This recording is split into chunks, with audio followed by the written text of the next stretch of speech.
നമസ്കാരം. മനുഷ്യ ശരീരത്തിലെ ആധാര ചക്രങ്ങളെക്കുറിച്ച് നിരവധി പ്രഭാഷണങ്ങളിൽ ഞാൻ സംസാരിച്ചിട്ടുണ്ട്. പെട്ടെന്ന് കേൾക്കുന്നവർക്ക് തോന്നാം ഇത് മുൻപേ പറഞ്ഞതല്ലേ എന്ന്. മുൻപേ പറഞ്ഞതല്ല. ചില ഏങ്കിളിൽ വ്യത്യാസം ഉണ്ടാവും. മുമ്പേ പറഞ്ഞതുപോലെ എത്രയോ തവണ തൃശ്ശൂര് പോയതല്ലേ കോഴിക്കോടുന്ന്.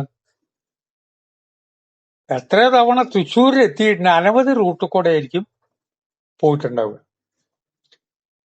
അതുപോലെ ഒരു വിജ്ഞാനത്തിന് അനവധി അടരുകൾ ഉണ്ട്. ആധാരചക്രങ്ങളെ പറ്റിയൊക്കെ പറയുമ്പോൾ ഈ കുണ്ടലിനി ശക്തി ഉണർത്തി അവിടെ എത്തിക്കലാണെന്ന് കുറയ്ക്കുമ്പോൾ തന്നെ എന്തോ ഒരു ഭാരം തലയിൽ വെച്ച പോലെയാണ് പലവർക്കും തോന്നുന്നത്. അമ്മോ, എന്താവശ്യത്തിനാണ് ഈ കുണ്ടലിനി ശക്തി ഉണർത്തിയത്? എന്താ കാര്യം?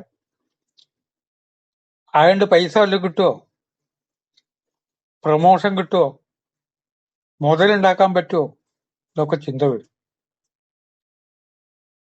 അതിന്റെ പോസിറ്റീവ് വശം ആലോചിക്കുക. മൂലാധാരത്തിലെ ശക്തിവിശേഷത്തെ ഉയർത്തുമ്പോൾ മനസ്സിന്റെ ഭാവങ്ങൾ മാറും. നല്ല പോലെ ആഹാരം കഴിക്കാൻ തോന്നും. ഭക്ഷ്യവസ്തുക്കളോടുള്ള സ്നേഹം. നമ്മുടെ ചുറ്റും ധാരാളം ആളുകളുണ്ട്. എന്ത് കാര്യം കേട്ടാലും അവര് പറയാ എന്താ തിന്നാൻ കിട്ടുക. ഭക്ഷ്യവസ്തുക്കളോട് അവർക്ക് വലിയ താല്പര്യം. കയ്യിൽ കാശ് വന്നാൽ രാവിലെ ചന്തയിൽ പോയി മീൻ വാങ്ങുമ്പോ എത്ര റുപ്യാണ് വില പറഞ്ഞാൽ അത് കൊടുക്കും.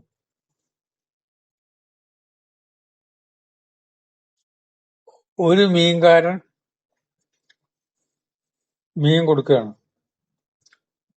1 കിലോ മീൻ എടുത്തോ.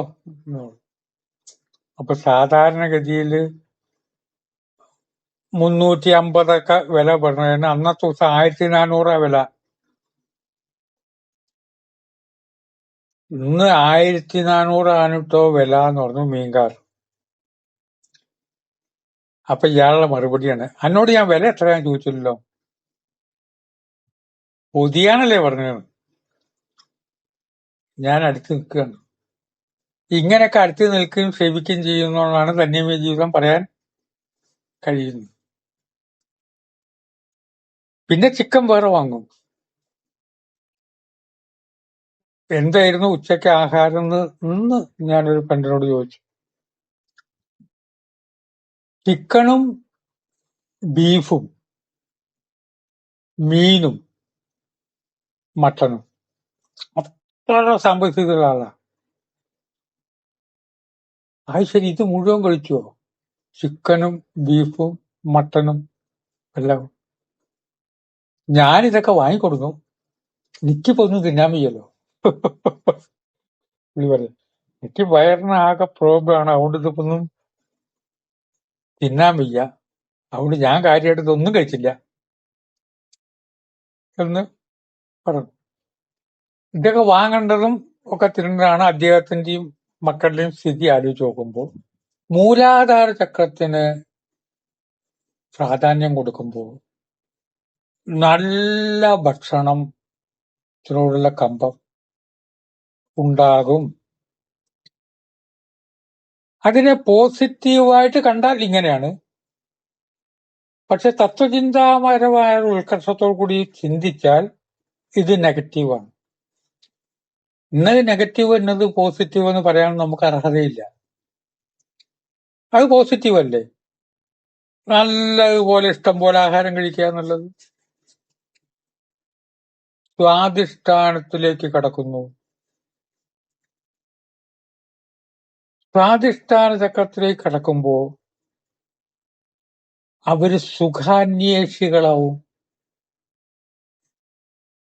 സുഖാന്വേഷികളായ ആളുകൾ നമ്മുടെ ചുറ്റുമുണ്ട്. എന്റെ മനസ്സിലേക്ക് പെട്ടെന്ന് ഓർമ്മ വന്ന ഒരു ദമ്പതിമാരുടെ കാര്യമാണ്. സുഖമായിട്ട് ജീവിക്കണം. ഒരു ബുദ്ധിമുട്ടും അവർക്ക് അനുഭവിക്കാൻ പറ്റില്ല. അങ്ങനെ ഒരു പ്രശ്നം ഉദിക്കുന്നില്ല. അപ്പൊ അവരെവിടേക്കാ പോണത്? ഇന്ന സ്ഥലത്തേക്കാണ്. അവിടെ കംപ്ലീറ്റ് ഏറ്റവും വലിയ ഹോട്ടൽ ആരാ? അതിന്റെ ഉടമസ്ഥൻ ആരാ? അന്വേഷിച്ച് പിടിച്ചാൽ ഏത് സ്ഥാനത്ത് നമ്മുടെ ഒരാളുണ്ടാവില്ലേ? ഇത് കേമത്താണോ? അന്വേഷിച്ച് പിടിച്ച് രാവിലെ നമുക്ക് അന്വേഷിച്ച് പിടിച്ചാൽ ഇതന്നെ എവിടെ ചെന്നാലും നമ്മളെ സ്വീകരിക്കാൻ ആളെ കിട്ടില്ലേ? നമ്മുടെ കൂടെ BA പഠിച്ചിട്ടുള്ള ഗോപാലകൃഷ്ണൻ ബാംഗ്ലൂർ വെച്ച് എന്നോട് പറഞ്ഞല്ലോ, ഇന്ന ഉദ്യോഗസ്ഥൻ അയാളുടെ ഫ്രണ്ടാന്ന്. ആ ഉദ്യോഗസ്ഥൻ വിചാരിച്ച ഈ കാര്യം നടക്കുമല്ലോ. ഗോപാലകൃഷ്ണനെ വിളിച്ചു. ഗോപാലകൃഷ്ണൻ അന്ന് വർത്തമാനമന്ത്രി ഇന്ന ആൾ പറഞ്ഞു, അതായത് എന്റെ കൂടെ ഉള്ളതാണ് മധുരാജ് എന്നാണ് പേര്. മധുരാജിനോടൊന്ന് ഒന്ന് വിളിച്ചു പറ, ഞാൻ എന്നോടത്ത് ചെല്ലുന്നുണ്ട്, എനിക്കൊരു 3 റൂം റിസർവ് ചെയ്യണം, പിന്നെ എനിക്ക് വേണ്ടുന്ന. ആയിക്കോട്ടെ, ഞാൻ വിളിച്ചു പറയാം, ഞങ്ങൾ എപ്പോഴും കോണ്ടാക്റ്റിലുള്ളതാണ്. അവിടെ പോയിട്ട് പെട്ടി വരെ ബാക്കിടവരെ അടുപ്പിച്ചിട്ട് സുഖമായിട്ട് അവർക്ക് ജീവിക്കണം. ഈ സുഖാന്വേഷികളല്ലാത്തവരും ഉണ്ട് ഈ ലോകത്ത്. ഫ്രീ ആയിട്ട് സൗജന്യമായിട്ട് കയറാവുന്ന സ്ഥലമൊക്കെ ഉണ്ടാവും. നമ്മളിപ്പോ അന്വേഷിക്കില്ല, കാര്യം നടക്കണം. പ്രശസ്തമായ ദേവാലയത്തിന്റെ അവിടെ നിന്നിട്ട് ക്യൂ നിൽക്കുന്നവരുണ്ട്. അവര് വിചാരിച്ചാൽ ആരെങ്കിലൊക്കെ പിടിച്ചിട്ട് വേണമെങ്കിലും മുമ്പ് കയറാം. പക്ഷെ അത് സുഖാന്വേഷികള് എവിടെ പോയില്ല. അവിടുത്തെ ഏറ്റവും നല്ല ഹോട്ടൽ ഏതാ? അതിനേക്കാൾ നല്ല ഹോട്ടലാണ് ഇന്ന ഹോട്ടലെന്ന് കേട്ടല്ലോ. അതെ, അവിടേക്ക് 40 കിലോമീറ്ററിന് 40 കിലോമീറ്റർ വണ്ടി ഓട്ടെ, സർക്കാർ ചെലവിലല്ലേ പോണത്. അവിടെ പോയിട്ട് ഏറ്റവും സുഖപ്രദമായിട്ട് ജീവിച്ച് എന്തോന്ന് കൊണ്ടുവരാൻ കുറച്ച് വൈകിയപ്പോഴും കൂടെയുള്ള ആളോട് ഒരു ഉദ്യോഗസ്ഥൻ ചോദിച്ചാണ്, ഞാൻ ആരാന്ന് താൻ കൗണ്ടറിൽ പറഞ്ഞില്ലേ? ഇയാൾ പ്രശസ്ത വ്യക്തിയാണ്, വലിയ ജോലിയിലാണ് ഇരിക്കുന്നത്, അവിടുത്തെ കാര്യങ്ങളൊക്കെ നടന്നിട്ടുണ്ട്. എന്നിട്ടും പറയുകയാണ്, ഞാൻ ആരാന്നുള്ളതൊന്ന് കൗണ്ടറിൽ പറഞ്ഞില്ലേ എന്ന്. സുഖാന്വേഷികൾ നടക്കുമ്പോ എപ്പോഴും 4 ആളും കൂടെ വന്നു. അവര് ഒറ്റയ്ക്ക് കാണുകയില്ല. അവരിങ്ങനെ നടന്നു വരുമ്പോ 4 പേര് കൂടെ ഉണ്ടാവണം. ഒരു സുഖാന്വേഷി പ്രമാണി എപ്പോഴും 4 ആള് കൂടെ ഉണ്ടാവണം. അത്ര പ്രാധാന്യമുണ്ട്, അത്ര പ്രമാണിയാണ്. അപ്പൊ വേദിയിലേക്ക് പോണേന് തൊട്ടു മുമ്പേ ആ വേദിയിൽ വന്ന വേറൊരു മുഖ്യാതിഥിയുണ്ട്, വളരെ സാത്വികനായ ആളാണ്. അതുവരെ അദ്ദേഹത്തോട് സംസാരിക്കാമല്ലോ എന്ന് വിചാരിച്ച് ഞാൻ അദ്ദേഹത്തെ കൂട്ടി മുമ്പിൽ നടന്നപ്പോ ഇദ്ദേഹം ഒറ്റയ്ക്കായി. സ്റ്റേജിലേക്ക് പോലും ഒറ്റയ്ക്ക് വന്ന് കയറി ശീലമില്ല. അവിടുന്ന് വിളിച്ചു, പിയാറെ നിക്ക്, എവിടേക്കാ ഈ ഓടണം? ഞാൻ എവിടേക്ക് ഓടിയിട്ടൊന്നുമില്ല കേട്ടോ, ഞാൻ മറ്റാളുടെ കൂടെ നടന്നു. 2 പേര് നിന്നു. അദ്ദേഹം കയറുമ്പോ ഞങ്ങൾ 2 പേരും 2 ഭാഗത്തായി.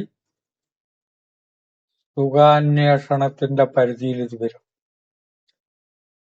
സ്വാധിഷ്ഠാന ചക്രം.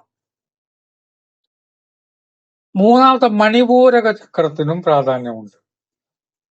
മണിപൂരക ചക്രം എന്ന് പറഞ്ഞാൽ വർത്തമാനകാലമാണ്. വർത്തമാനകാലം ഓക്കെ ആവണം, സന്തോഷമാവണം. വിഷ്ണു മണിപൂരകത്തിന്റെ ദേവതയായതുകൊണ്ടാണ് വിഷ്ണു അലങ്കാരപ്രിയനാണ്. വിഷ്ണുവിന്റെ ക്ഷേത്രങ്ങളിൽ ധാരാളം ഭക്തർ കൂടും.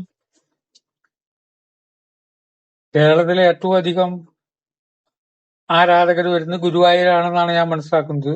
വരെ മണിപൂര ചക്രമാണ്, വർത്തമാനകാലമാണ്, നിങ്ങൾ സന്തോഷിക്കണം, സന്തോഷത്തിന്റെ ഭാഗമാണ് മണിപൂർ. അനാഹതം. അനാഹതത്തിലേക്ക് വരുമ്പോ ആ വ്യക്തി, അനാഹത ചക്രം ഹാർട്ടിന്റെ അവിടെയാണ് എന്നല്ല, അനാഹതത്തിലേക്ക് വരുമ്പോ ഊർധ മുഖ വ്യക്തിത്വത്തിലേക്ക് വരും. ചെയ്യുന്ന കർമ്മങ്ങളൊക്കെ ഉന്നതിയിലേക്ക് എത്തും. വലിയ ചിന്തകളാണ് ഇവർക്ക് വരിക. വലിയ പരീക്ഷ എഴുതിയിട്ട് പാസ്സായണ്ട അങ്ങനെ വലിയ ഇതൊന്നും ഒരു ദോഷമല്ല. മനുഷ്യൻ എങ്ങനെ സാത്വികനായിട്ട് വേറെ ആളോട് മിണ്ടാതെ കുണ്ടലിനി ശക്തി ഉദ്ദീപിക്കാത്ത നിലവിളിച്ച് നടക്കണമെന്നല്ല ഈ പറഞ്ഞത്. അനാഹത്തിന്റെ കാര്യമാണ്. വിശുദ്ധി, ആ വിശുദ്ധി ചക്രത്തിന്റെ ദേവതകൾ പല രീതിയിൽ നമ്മളെ സഹായിക്കും. വാക്ശുദ്ധി, വാക്ശുദ്ധി ഇല്ലെങ്കിൽ എല്ലാം പോയില്ലേ. എന്ത് പറഞ്ഞിട്ടുള്ള കാര്യം? വാക്ശുദ്ധി ഇല്ല. വിശുദ്ധി കഴിഞ്ഞ് ആജ്ഞാചക്രം.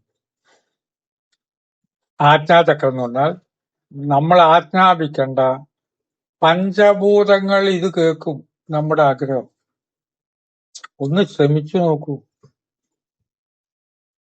ഇതൊക്കെ നടക്കുന്ന കാര്യങ്ങളാണ്, നടക്കാത്ത കാര്യം വിചാരിക്കണ്ട. നടക്കുന്ന കാര്യങ്ങളാണ്. വേറൊരാളുടെ സർട്ടിഫിക്കറ്റ് നമുക്ക് ആവശ്യമില്ല. ആഗ്രഹങ്ങൾ പഞ്ചഭൂതങ്ങൾ കേൾക്കും. സഹസ്രാരം എന്ന് പറഞ്ഞാൽ ആനന്ദം തന്നെയാണ്. പരമമായ ശാന്തി, പരമമായ സന്തോഷം, പരമമായ ആനന്ദം. ആധാരചക്രങ്ങളെ ഉജ്ജീവിപ്പിക്കുമ്പോൾ ഈ വശം കൂടി നമുക്ക് ചേർക്കണം. ബാക്കി വശങ്ങളെ കുറിച്ചൊക്കെ ഞാൻ മുമ്പ് പറഞ്ഞിട്ടുണ്ട്. ചിന്തയ്ക്ക് വിടുന്നു.